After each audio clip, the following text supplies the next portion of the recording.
la RTS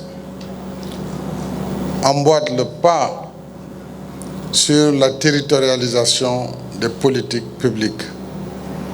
Il était temps que tout ce qui se fait de bien à Dakar puisse également se faire dans nos territoires de l'intérieur.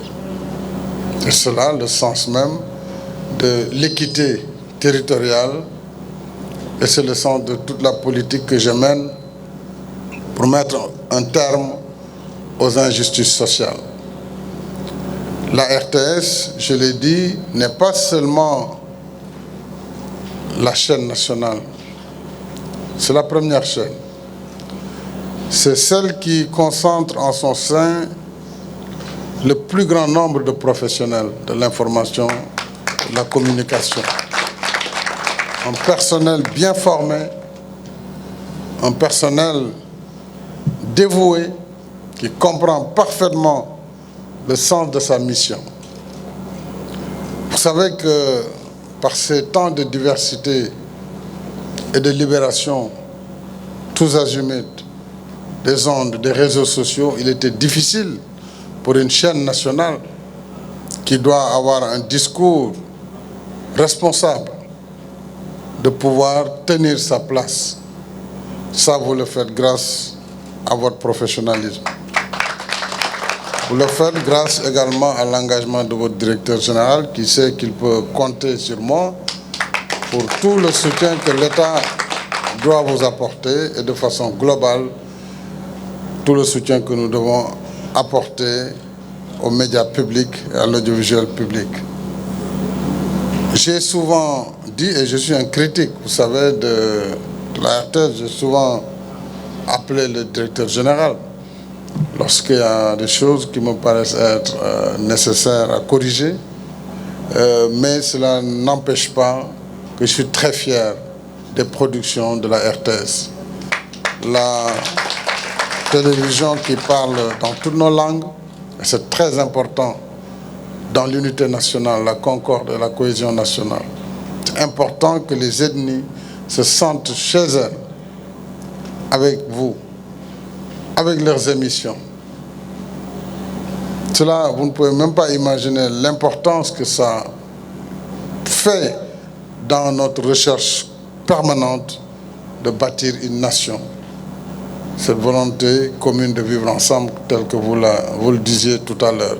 Mais la RTS aussi, c'est des émissions très fouillées, très discursives, très intéressantes. D'abord, le journal télévisé, qui en réalité est suivi par tout le monde, le partenaire en premier lieu, et il faut continuer dans cette qualité, ne pas être à la recherche de l'information donnée tous azimuts, mais documenter, aller sur le terrain, faire le reportage, donner la parole aux acteurs, c'est essentiel et je salue la qualité du journal télévisé, du journal parlé. Je salue les émissions, en particulier la matinale Quinqueliba. Je vois ici des représentantes. Je salue les femmes également qui ont des émissions qui m'intéressent parfois si j'ai le temps ou je tombe dessus. C'est Diego Kerem, j'ai vu Françoise Diafouné, Francesca, il y a plein d'émissions culturelles sur les livres. Je te disais, notre animateur, voilà, avec sa barbe blanche qui fait aussi le charme du décor, le dimanche soir. Je ne parle pas du Point, et de toutes les émissions. De façon globale, elles sont nombreuses et qui font la fierté, en tout cas de la majorité des Sénégalais.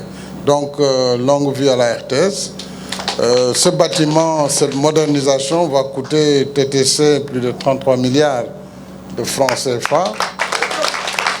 Nous ne sommes pas allés rechercher un partenaire étranger, c'est l'État qui le finance directement, parce que je considère que dans notre vision du développement, nous devons sortir aussi dans nos têtes, nous devons sortir de nos têtes cette idée d'assistance permanente.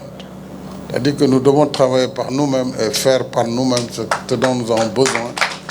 Et c'est pourquoi nous avons validé ce programme très important pour vous doter d'une tour de dernière génération, puisque déjà vous travaillez en haute définition, vous êtes complètement dans le digital et ça c'est l'avenir. Donc il faut également que les personnels, certains personnels qui ne sont pas encore totalement, qui n'ont pas fait la migration, il faut qu'ils la fassent. C'est-à-dire c'est fini ce qu'ils faisaient avant. Je lui ai dit souvent les perches, voilà, pour un documentaire il faut 5 personnes, c'est dépassé. Parce que vous devez être performant, même si vous avez le soutien de l'État, vous devez pouvoir, par la qualité de votre travail, vraiment vous en sortir. L'État sera toujours là quand c'est difficile. Mais déjà, je salue ce personnel, y compris les partenaires, et je salue surtout le secrétaire général du SYNPICS, et je lui redis l'attente que nous avons des assises, certainement qui vont démarrer. Hein, nous attendons toujours les conclusions.